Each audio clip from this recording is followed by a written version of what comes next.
प्रिय बंधु, ध्यान क्या है, आज इस पर चर्चा करेंगे। हम आंख बंद करके परमात्मा का ध्यान लगा करके बाहरी ज्ञान को अपने अंदर की ओर खींचते हैं। बिना आंखें खोले हम बाहरी संसार को देख सकते हैं। ये बंधु, हमें आश्चर्यजनक लगेगा, लेकिन इसी को हम तीसरा नेत्र कहते हैं। बंधु, कभी मस्तिष्क के बीच के पॉइंट को, जिसे हम तीसरा पॉइंट कहते हैं, इसके सामने कुछ क्षणों के लिए एक उंगली को ले जाओ और आप महसूस करेंगे कि कुछ क्षणों बाद वहाँ पर उद्दीपन होने लगता है। इसको आप करके देखिए, आपको ऐसा लगेगा एक अजीब सा दबाव महसूस हो रहा है, जबकि आपने उस पॉइंट को छुआ ही नहीं। इसका मतलब जब कोई रुकावट उसके सामने आती है तो उद्दीपन चालू हो जाता है।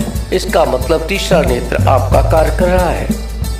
बंधु, आपकी 5 इंद्रियां हैं: नेत्र, नाक, जीभ, कान और त्वचा। प्रत्येक इंद्रियों का एक स्वामी होता है। जैसे आग के देवता सूर्य है।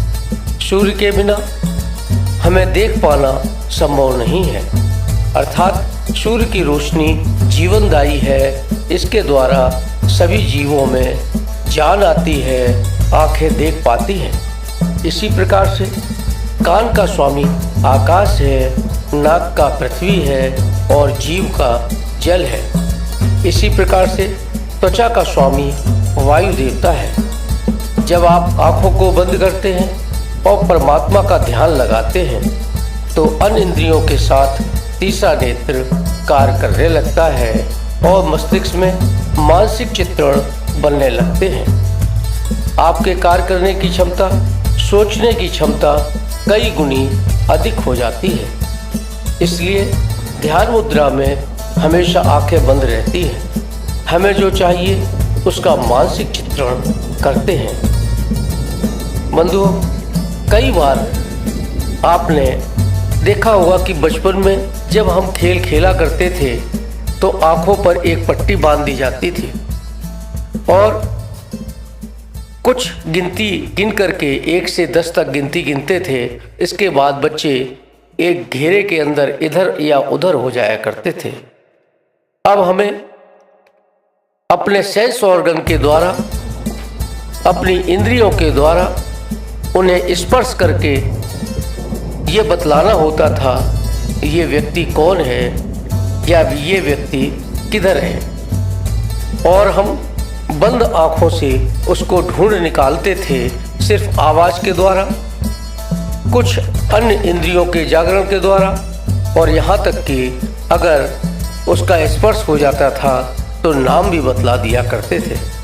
इसका मतलब सेंस ऑर्गन जब आपके कार्य करने लगते हैं तो आप ब्रह्मांड के संदेशों को पढ़ने लगते हैं। इस भीड़ भाड़ वाली जिंदगी में हमने अपने गुणों को छोड़ दिया है। बंधुओं, इन गुणों को फिर से जागृत करना है, परमात्मा से मांगना है, परमात्मा से जुड़ना है। ब्रह्मांड को हमेशा संदेश भेजना है और प्रसन्नतापूर्वक जीवन जीना है। ब्रह्मांड को कहें, हे परमात्मा, हे यूनिवर्स, मैं आपका अंश हूँ। मेरे ऊपर आपकी हमेशा कृपा बनी रहेगी। मैं स्वस्थ रहूँगा, मस्त रहूँगा। मैं योग करूँगा और मेरा जीवन सफल रहेगा। ये आने वाली जितनी परेशानियाँ हैं वो सभी जल्द ही नष्ट हो जाएंगी, ये मुझे भरोसा है। प्रिय बंधु, अंत में मेरे साथ सिद्ध मंत्र अवश्य बोले। जय श्री राधे, जय श्री राधे, जय श्री श्याम। परमात्मा सभी बंधु बांधवों का भला करे।